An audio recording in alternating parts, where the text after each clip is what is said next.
Welcome, everyone.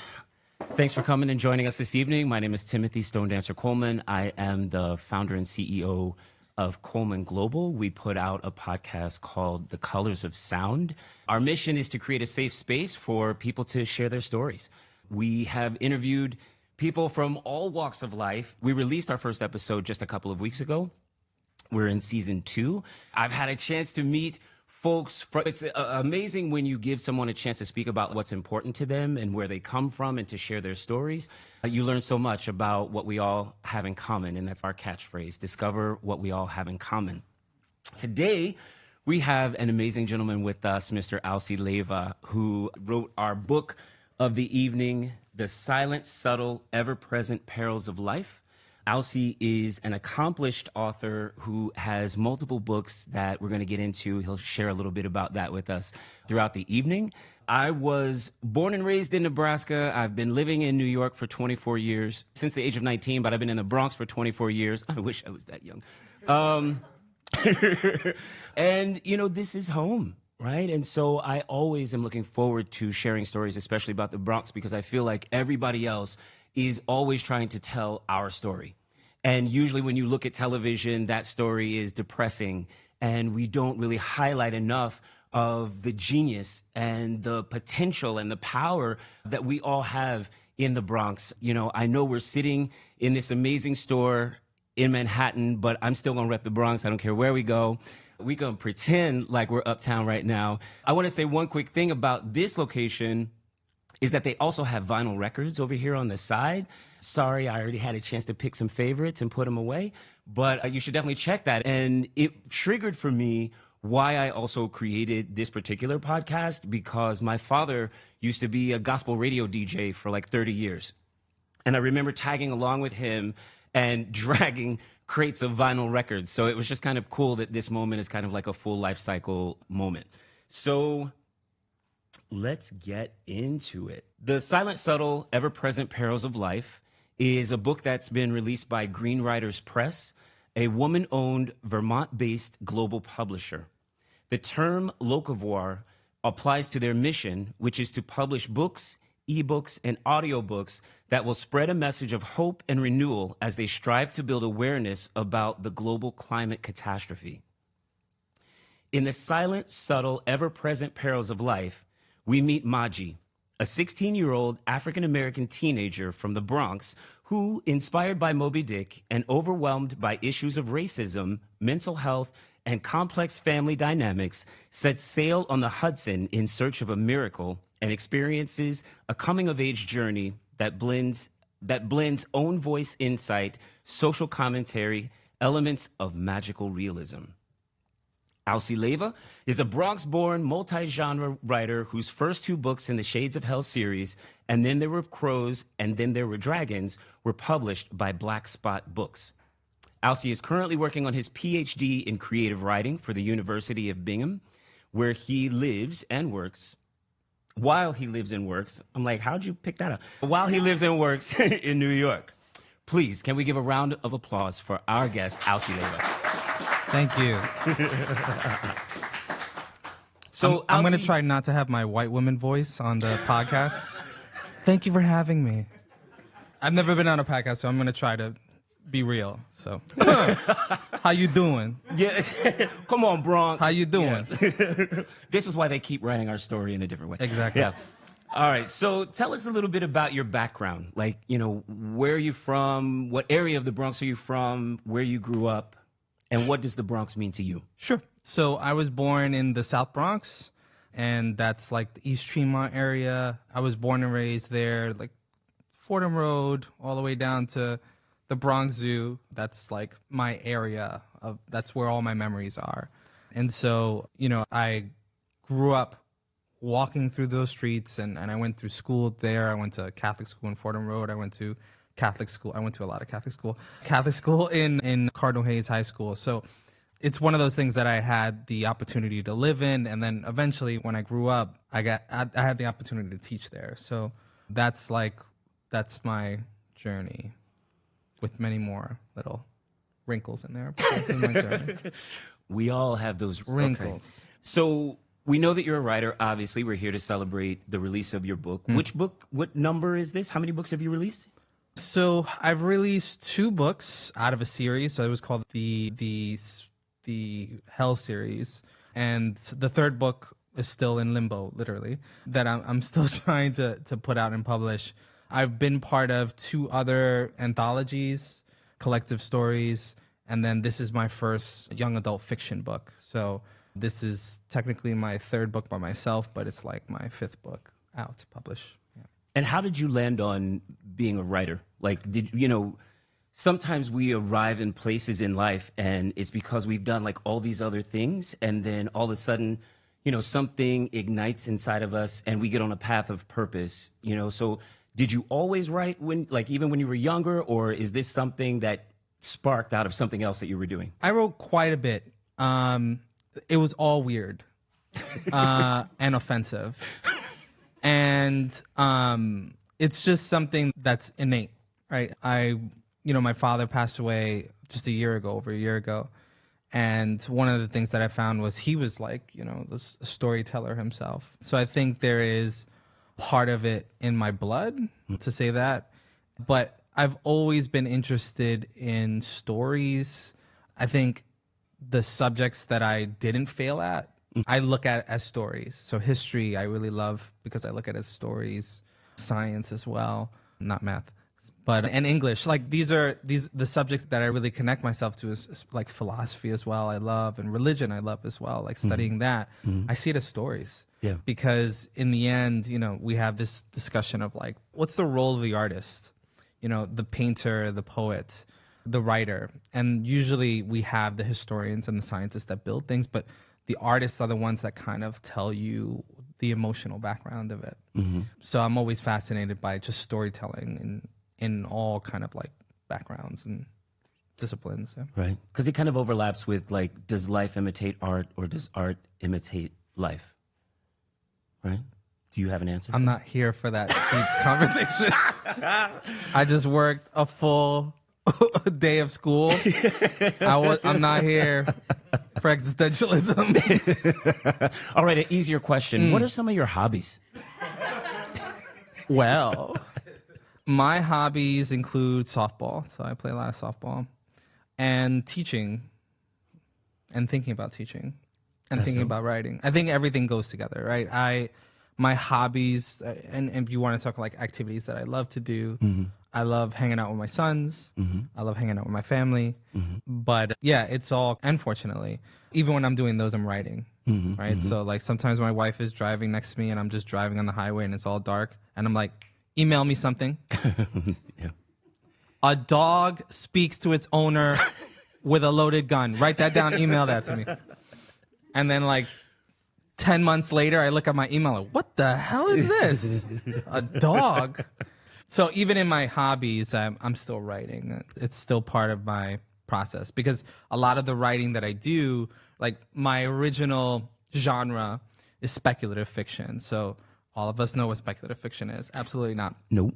So speculative fiction is fantasy that specifically takes place in city dwellings, right? So it's like taking a city and filling it with magic, with dragons, with demons. And the reason why I love it is because New York City is just my city that I love and adore. So I love telling its stories, but I love telling it through lenses and stuff like that. So I can't escape that. So whenever I'm on the train or I'm driving around, I'm always thinking of things people say to each other or weird things that happen or what does that smell? So it's part of my, I'm always kind of writing. Doesn't stop. I have that. What is that smell? That I spent several years on the 41 bus. Yeah. And that is. They laugh at me because I used to work for the Department of Education, and on my way home every day, I would put my headphones on and I would just listen to the sounds of the Amazon.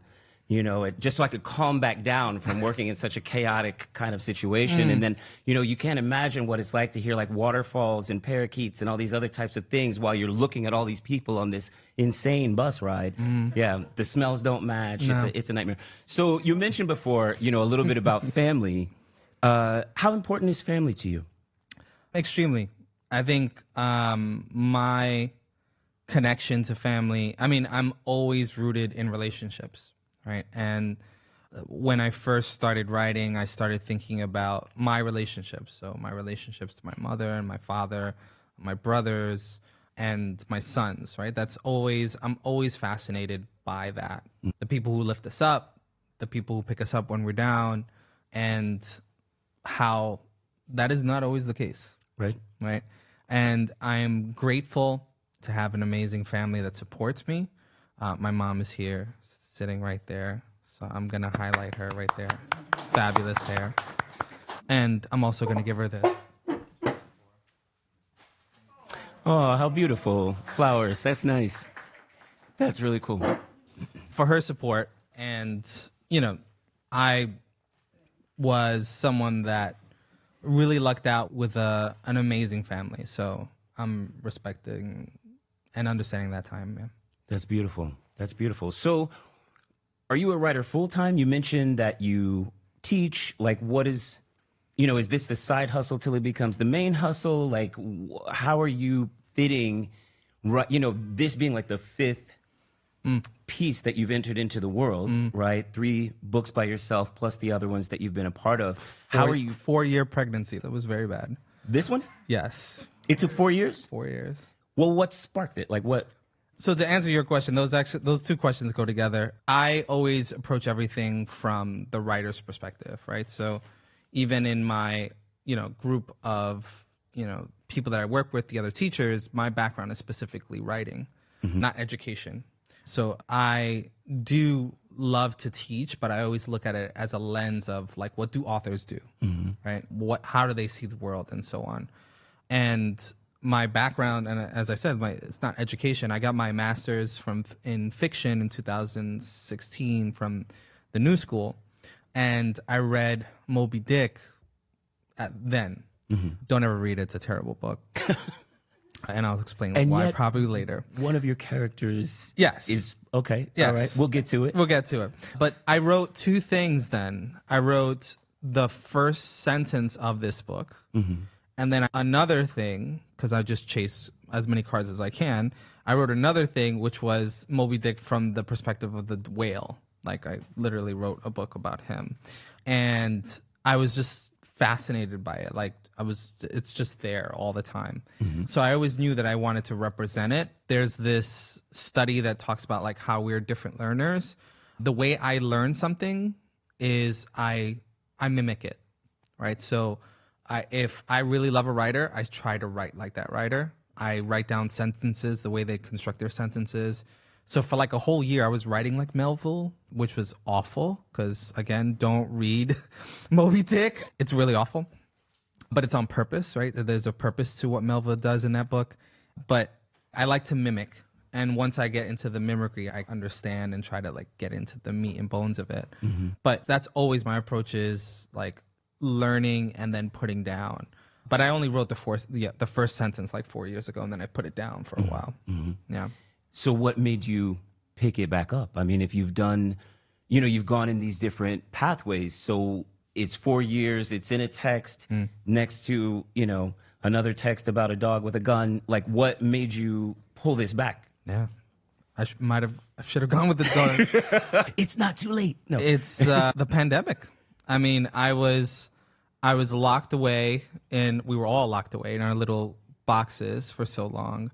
But the pandemic triggered so many things at the same time, right? While everyone was in their little boxes, we still had like this explosion of like Black Lives Matter and Me Too movement. And there was such a big push for social justice and civil rights and everything that was happening there, this new resurrection. Yeah. Because no one can turn away from their phones. That's the only way we can communicate. Right. So I was fascinated by it because when I first wrote that sentence in 2016, I saw Maji. So let me explain how I think about writing.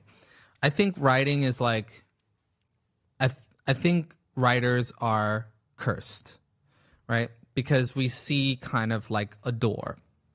And sometimes that door is wide open, and you can look right through that door and you can see everything. You can see the trees, you can see the water, you can feel the air, but sometimes that door is shut. and you can only look through a little peephole, and that's all you can see. And you can't control when the door is open and when it's closed. In 2016, the door was closed, but I can see through the peephole Maji, right? I can see him on the raft. I can see him listening to music. I didn't know why he was on the raft. I didn't know what music he was listening to. I don't know what put him out there. So I just put it off to the side. And then in the pandemic, when I sat down to start writing, I saw everything. That door was open. And this is probably, like, when I say it took me 4 years to write, that's a lot. That's pretty far, right? 6 years away from when I first wrote that sentence. But it only took me about 4 months to write, like cover to cover. Do you feel like that's because you were so focused and intent in that specific wave of creation that was its time to be born? Yeah, and I had already experienced things. So this book, while it is, YA fiction, I like to think of it in two parts. For young adults, this is definitely a book that they can pick up and understand and relate to and see. But for adults, I wrote it as myth, and your question about like, where are you from the Bronx? One of the things that I learned very early was that other people were telling our stories. Right. Yeah. And so this is me kind of reclaiming it, because I knew that no one who here has read Moby Dick? Don't lie. Thank you. We don't have to lie to ourselves. We don't have to lie. And I can tell you that's not a thing that Bronx students read, specifically because, one, it's a very big old book, but two, it seems outside of us. It's about a white guy that goes out to the ocean and bugs out with a whale. And to us, that's not part of our world, so we separate it. But the lesson in there is ours, Right.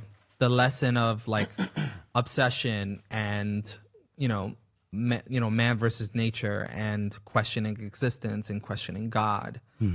I didn't set out to like rewrite what Melville did.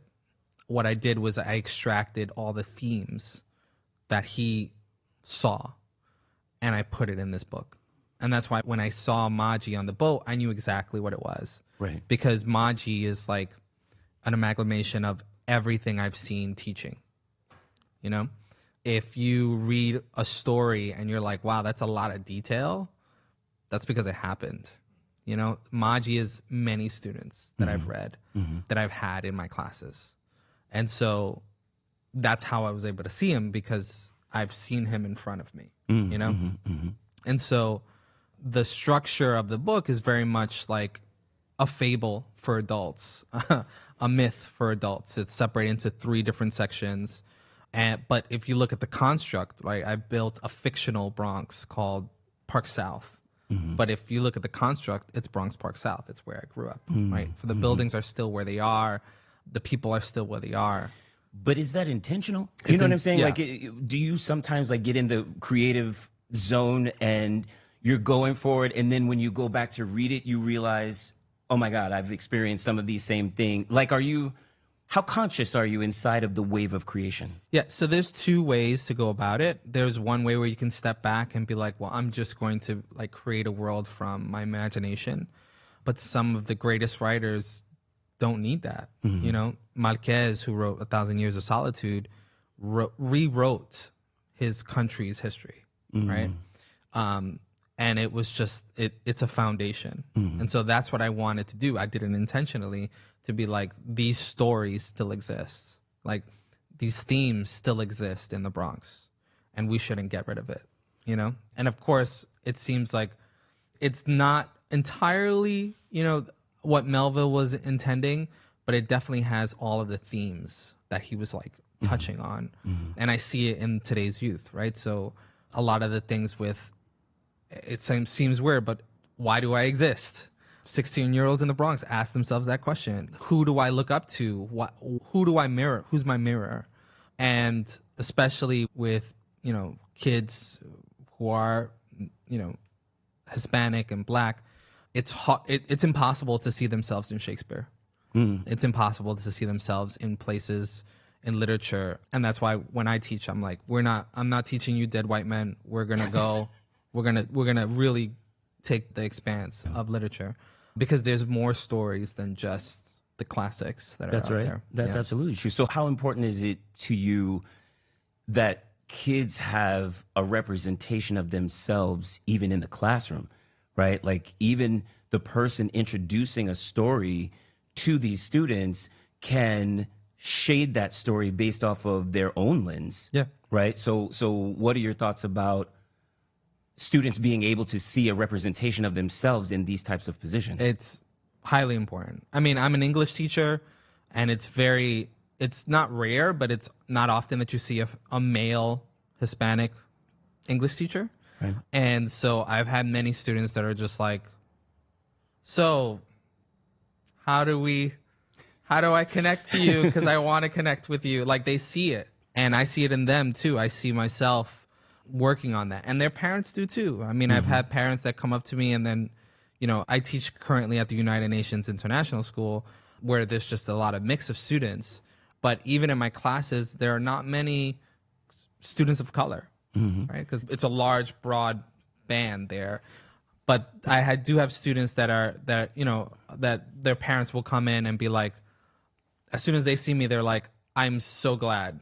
I've had one parent last year who was like, I'm so glad that you're teaching my son, because you know what kinky hair looks like. Right. Right. And she's like, don't be afraid to smack him.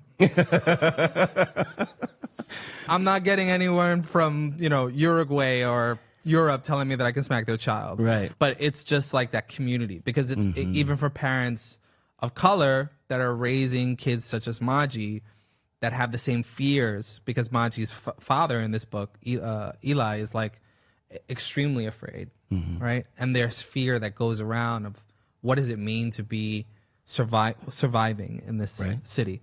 So even for parents, it's actually extremely important to have representation in classroom. Well, I mean, and what is the reality for so many students of surviving versus living? Yeah. Right? Like, I feel that's a truth that is universal around the world, but specifically in the Bronx, since we were talking about it, a lot of these kids don't recognize, like, there's such a differentiation. Like, we become so programmed of struggling and surviving that when they see someone on television that's like 7 houses and multiple cars and traveling around the world whenever they feel like that's just like a foreign character to them, right? And so we need folks who can actually bring that kind of stuff home to them and show them the pathway to it. So before we get into reading a passage from the book, I want to ask you, how do you define purpose? And do you feel like as a writer, you're living your purpose, or is that just a piece of it? More existential questions, bro. I mean, but I love it. No, I love it. Purpose. I mean, I'm someone that, I failed at college so badly. And it was specifically because I was seeking a purpose that wasn't mine. I was a business marketing major. I was a business management major. Don't even ask me what business management does. It just accrues debt. That's what I probably did. But once I locked into being an English teacher, that was my purpose. And I still remember, in high school, in my junior year, I had a teacher in Cardinal Hayes, Mr. Slater, who was like, you scored so high in the Regents, you should be an English teacher. And I was just like, get out of my face. Don't insult me like that, be a teacher. But the thing is, I love sharing information with people. I love sharing stories with people. So I'm absolutely in my purpose. I feel like it's never 100%. I feel like you're slowly striving to that singularity, that smallest point, the purest form. And I think I'm getting there. Like I said, and I've said this before, I think this book is my favorite book. It is my favorite book that I've written. And it's only because it's getting closer to what I want to do. I love my other books. I really do. That's powerful. That's dope. Yeah, but it's inching towards that singularity, purity. I love that answer. So let's get into it. Give us some of these words, brother. Sure. So I'm going to read something because I've totally planned this. Okay.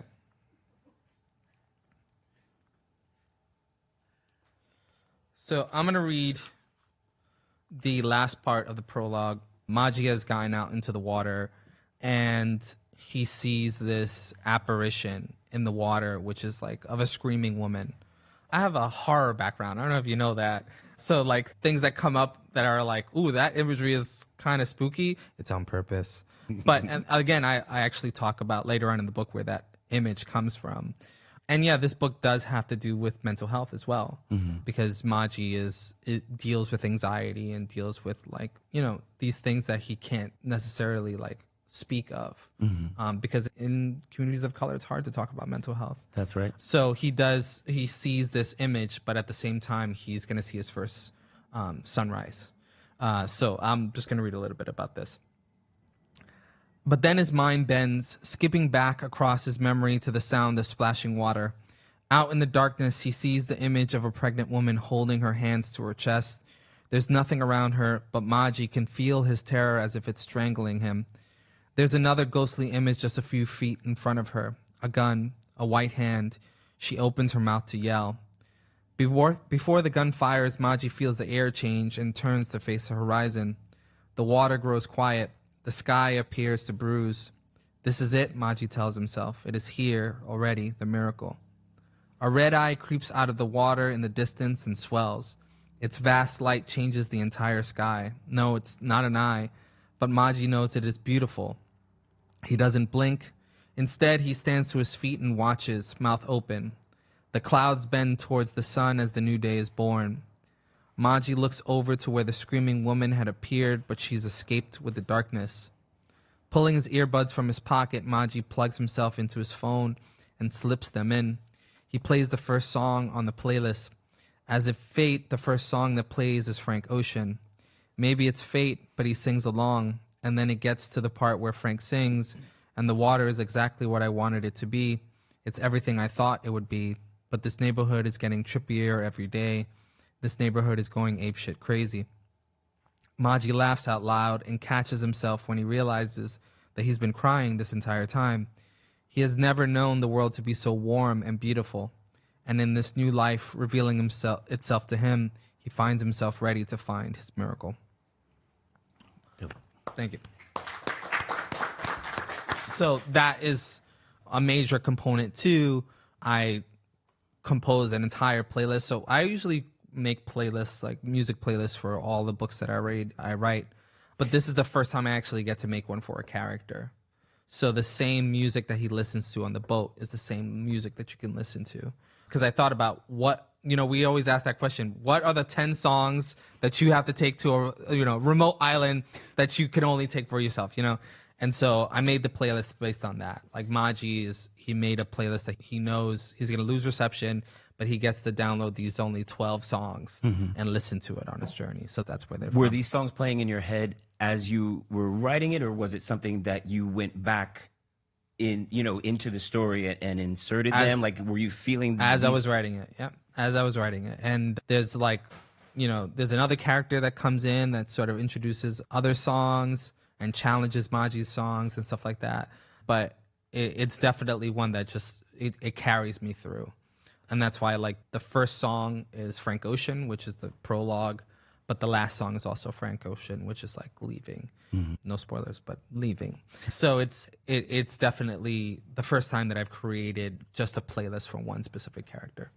That's really cool. Now, talk to us about the cover. How did this is so beautiful? Like, how did this come about? Yeah. And is this actually what you had in mind? Like, as you envisioned him in this raft, in the water, like, what were the images that you had, and how close is this? So the beautiful people at Green Writers Press, they, when we were like getting going and getting this book done, were trying to figure out, okay, who would you like, to draw up your cover? And I was just like, well, I don't know. And the first thing that was thrown out by Dee Dee, who's, you just mentioned her, she's the figurehead of Green Writers. She's just like, well, what about Kehinde Wiley? And I was just like, I teach this man's art in my class. Like, he does a lot of portrait, and his most famous work is the portrait of Obama that's up in the White House. So that was like 2 weeks after he released that. And they were like, yeah, how about Kehinde? And I was just like, sure. Go ahead. Try it out. Try it out. Right. And then like a week later, they were like, Kehinde loves the idea of the book. You got the painting. That's nice. And they sent me this painting. And now this painting is amazing. And if you want to look at the entirety of the painting, this is one whole painting this way. On the front and on the back. On the front and the back. And this one is actually hanging up in a museum in Washington. And when I first saw it, I was just like gobsmacked. Yeah. Right. And again, I do think, thinking of that, what I was telling you about the door, I feel like artists sometimes see the same thing from different perspectives. So when I saw that, I saw Maji. And I mean, even in the background, this entire painting is specifically about boys fishing, surviving off the ocean. And there's like these ghostly things in the background. I was going to say, it's like a haunting little scene, like that's kind of faded out. Yeah, but at the same time, like when I saw this, I also saw like a city in the background, like sailing away from New York City. And I was just like, holy crap, you know? So I'm like super grateful to be able to say like, this is, you know, this has his blessing as like, no, this is a painting that he created, but he wants to attach it to the work that I have. And I think that's it. You know, I think sometimes it takes several artists together to put something together. And I couldn't have done, like, I literally couldn't have done it. This has been my wallpaper of my phone for the last 2 years because it just keeps reminding me of Maji. I see it and I think of him. So Kehinde made his own Maji and I made my own Maji. We were seeing the same kid. That's dope. Yeah, I have the logo of this, the Colors of Sound podcast. So like I stared at it forever and I changed it 1,000 times and I was happy with it. I thought initially I put it on cups, I put it on all these things. And I looked at the original one day and I was like, I don't like it, you know, and I had to come back and like redo it. So just like I think in writing, in any type of artistry, you know, we have to get the idea out. Like I think that's one of the big things that I like to talk to the community about, in that the biggest challenge is just taking step one. Yeah. Right. And it doesn't mean that it has to be perfect. It doesn't mean that you have to be in love with that idea or be so attached to it that you can't see the possibility of it changing or growing or becoming something bigger than your original idea. But I think in writing, we call that kill your darlings. Yeah. So you have something that is your darling project that you don't want to. Sometimes got to kill it, but make it better. Right. You know, like it's something that I see and I've grown, but that when you grow, it should be growing with you. So that's dope. So that's funny because it triggers me to say, how do you know when you're done? Like, are you ever, like, how do you know when you've typed that final chapter? Like, and you hit the thing and you sit back and you're like, hello, millionaire. You know, like what, like, how do you know when you get to that point? I'll let you know when I get there. Someone told me this a long time ago. I think this is from my master program. I don't know who said it. So if someone remembers it, I evoke your name, summon you. But I think what I learned back then, it was like great art is never finished. It's only abandoned. Right. So it's like, oh my God.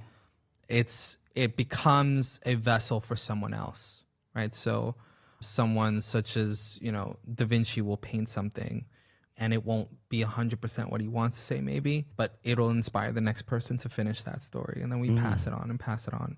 So the idea of like finishing is impossible. For me personally, I just give it to my editor and I'm like, I don't want to see it. I don't want to see it. I don't want to see it. I don't want to see it. I don't want to see it. But I can always go back and make it better because I'm always seeing something new.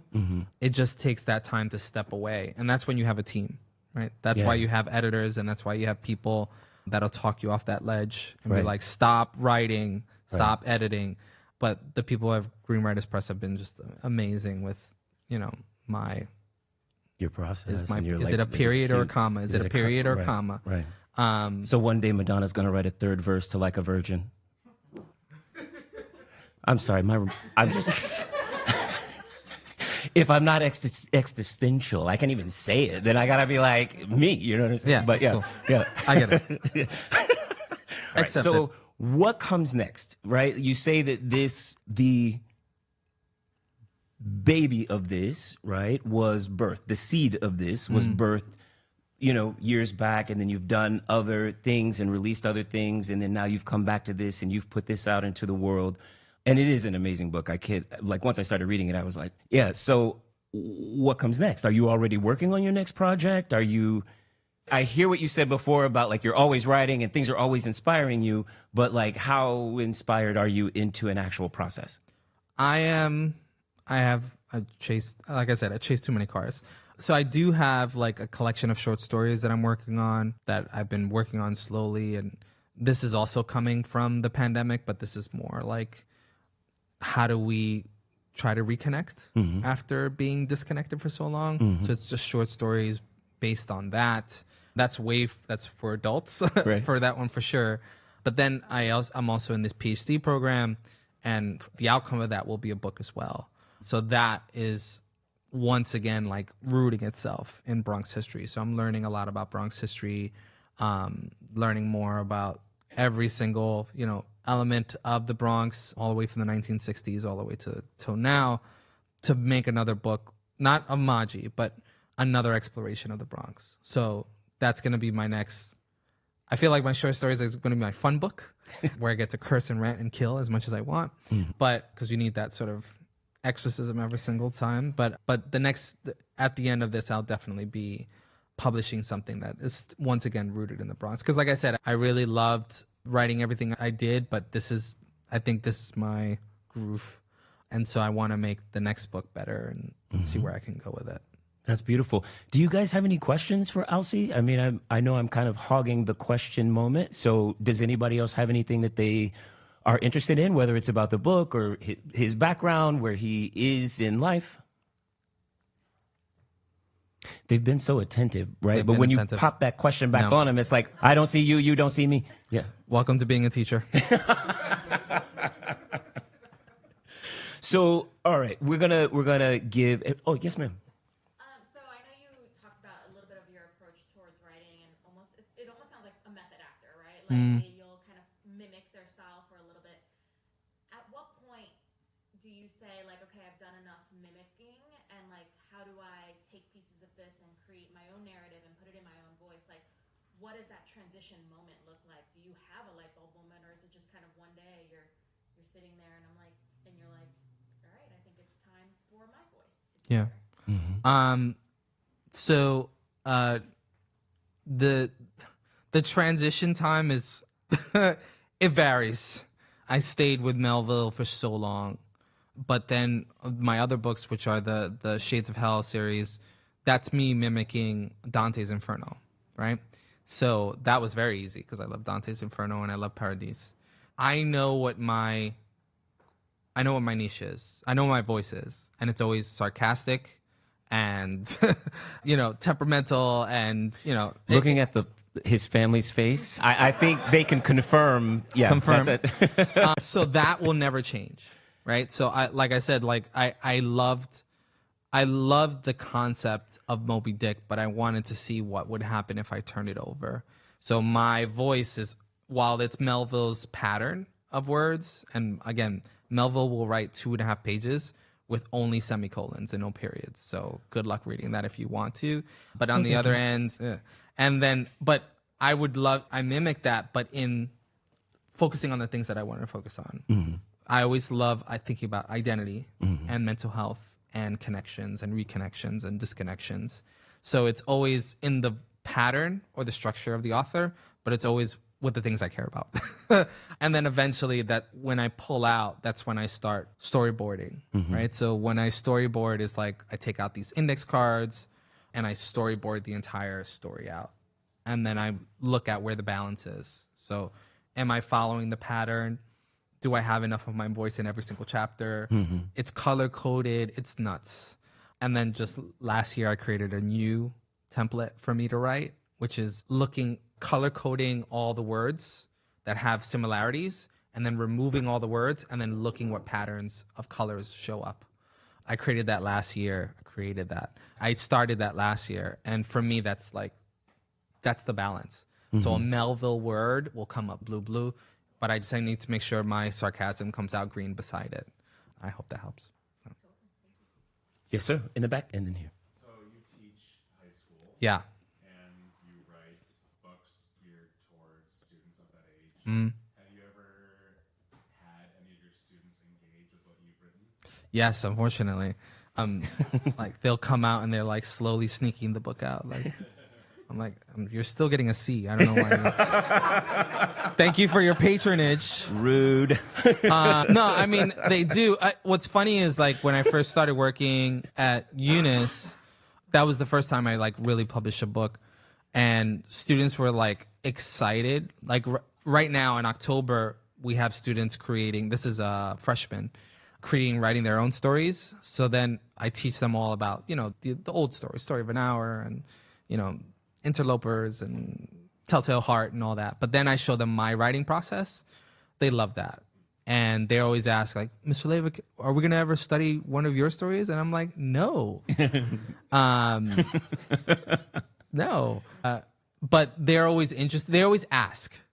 And I always tell them, if you want to read a story, read this one, not the other one, because I dropped the F-bomb, I think 13 words in and throughout the book. But this is definitely geared towards them, and I think they're like more excited to hear about that. And just to know that whenever I say, this is what the writer's thinking about, they're like, how do you know? I get that question. I'm like, I know. So yeah, they're excited always, and they're very like supportive, and I think they like to know that their teachers are cool and they have a life. I had a whole class like celebrate when I had when I got my acceptance to my PhD. They were so excited, but it's because students want to know that you're a human being and you have wants and needs. Well, and that you have a quest to continue to learn. Yeah, and I mean, let's be real.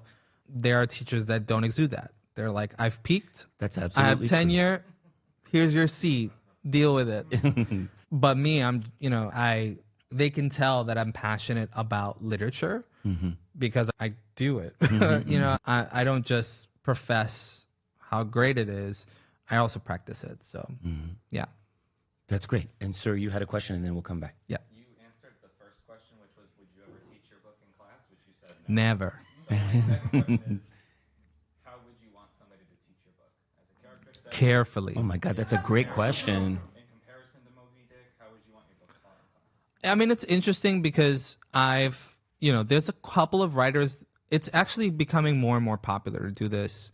Over the last 6 years, we've had what's called what we call reclamation history, where a lot of female authors are now rewriting myth to include the woman side of the story. So Circe, Song of Achilles, and so on. Like they're specifically rewriting the myths that were always male-centered.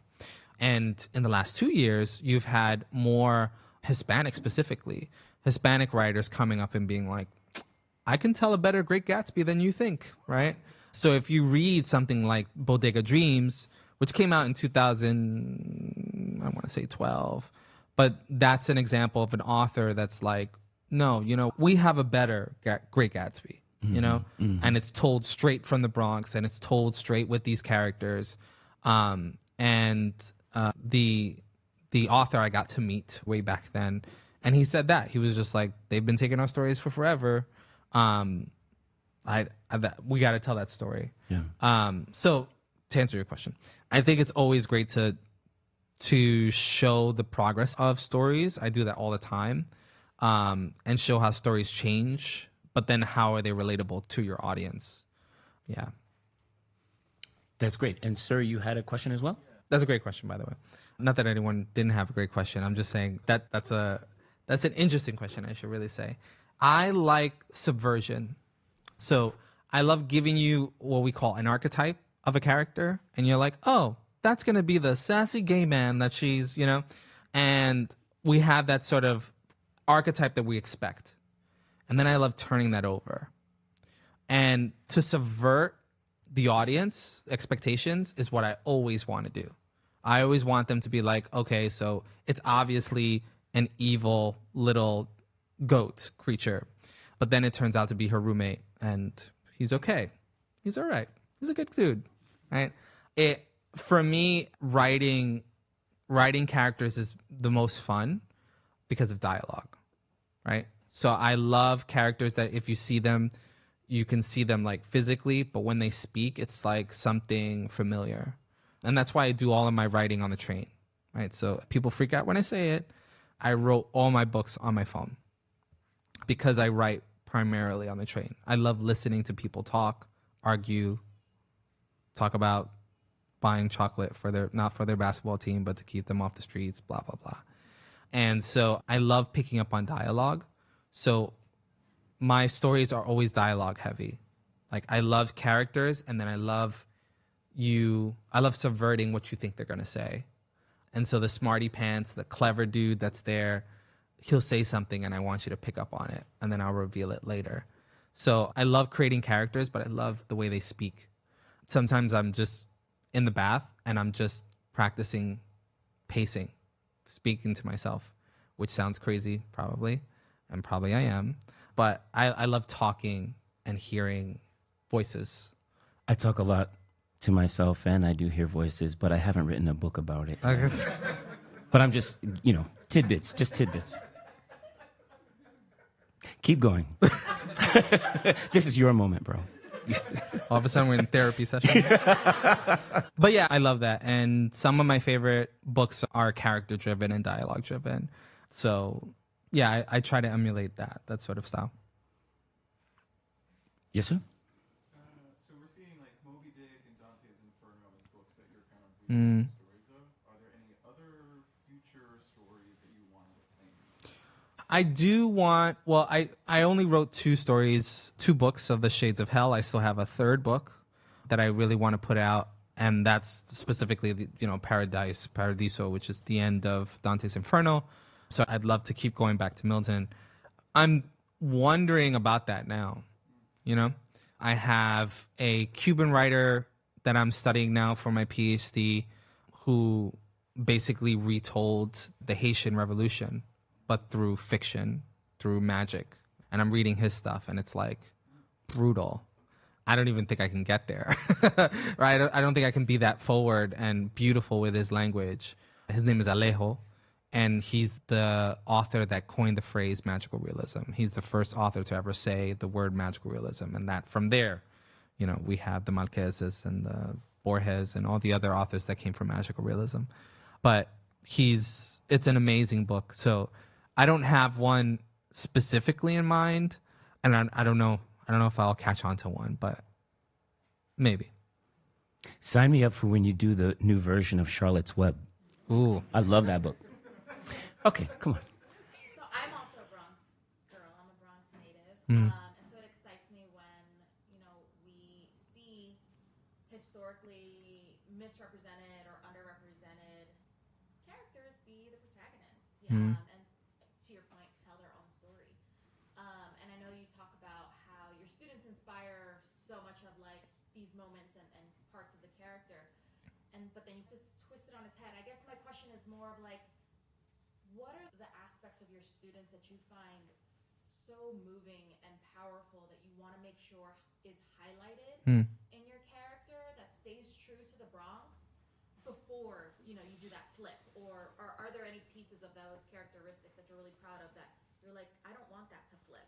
That's something that I want to be prevalent throughout the book in this character. Yeah, I mean, in specifically Maji, I had a lot of Majis. I've taught a lot of Majis. Maji is a character, and I see this in a lot of my students that remind me of his character. He just wants to be good. He just wants literally to be good. He wants to be safe. He wants to have friends. He wants to have family. He just wants to be good. But the world doesn't give him a clear way to be good. No one's telling him, these are the steps that you do to feel safe. These are the steps that you do to have a secure family. These are the steps you do to keep your mental health. And so he listens to everything. He listens to music and they tell him something. He has a YouTuber that he likes to follow. He looks at him and he wants to idolize that life. Like, that's so many of our students of color who they don't have it because it's not in their books. It's not in their schools because schools are like, identity, no, SAT. That's what you got to worry about right now. And it's not in their media, right? Media is telling them, hey, this person said something wrong. Let's dogpile them, right? Let's say something bad about someone online. This is that whole cancel culture, That and cancel then everybody culture. dives in, and it's Yeah. like people get so much joy out of just darkness. Yeah, and it part of it again especially during the pandemic, it was very easy to be that way, and I worried. Maji has this crisis because everything is falling off, right? The protests in New York City, the images that he consistently sees, and honestly, there are people that fail him, and those are the people I keep the same. There are people who, and not like intentionally either, not giving much away, but Maji idolizes his teacher. And in many ways, his teacher is supportive, and it's like that male figure. But he's not perfect, He's not perfect either. And so, without being able to tell Maji that I'm not perfect, how are you telling this boy that he's going to be safe? So I do like the idea of all these, these characters, but I love keeping them the same. There's something rich about it, and truthful. Because there are times where, as a teacher, I feel like I failed students. I should have been extra, or I should have pulled back. That's part of it. Yeah. All right. So we've enjoyed this conversation. You are unbelievably talented. Thank you. Sarcastic and twisted. Thank you. And awesome. And I think a great representation of the Bronx. Can we give a round of applause to Mr. Alcy Leyva?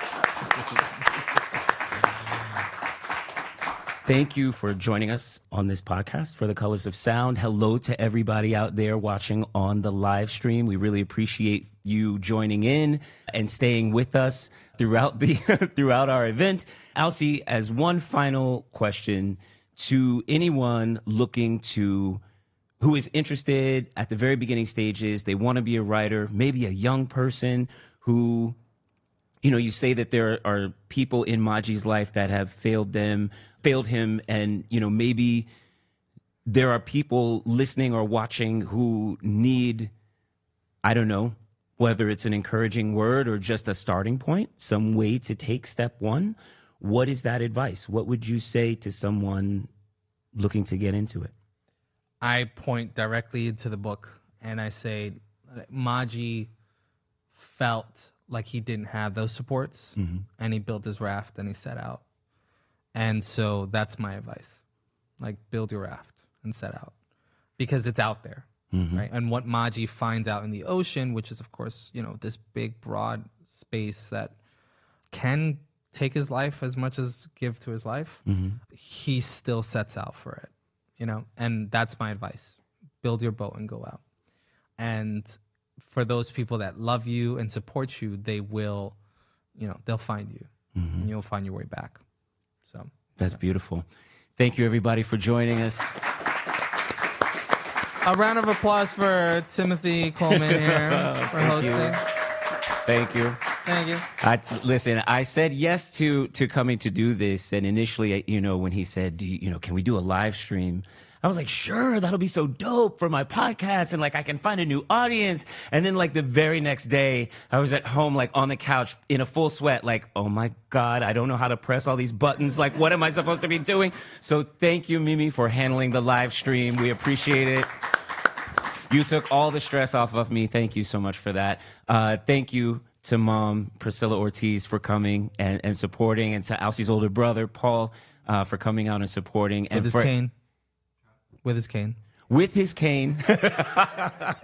And to each and every last one of you. Thank you, everyone. Yeah, thank you. Signing books.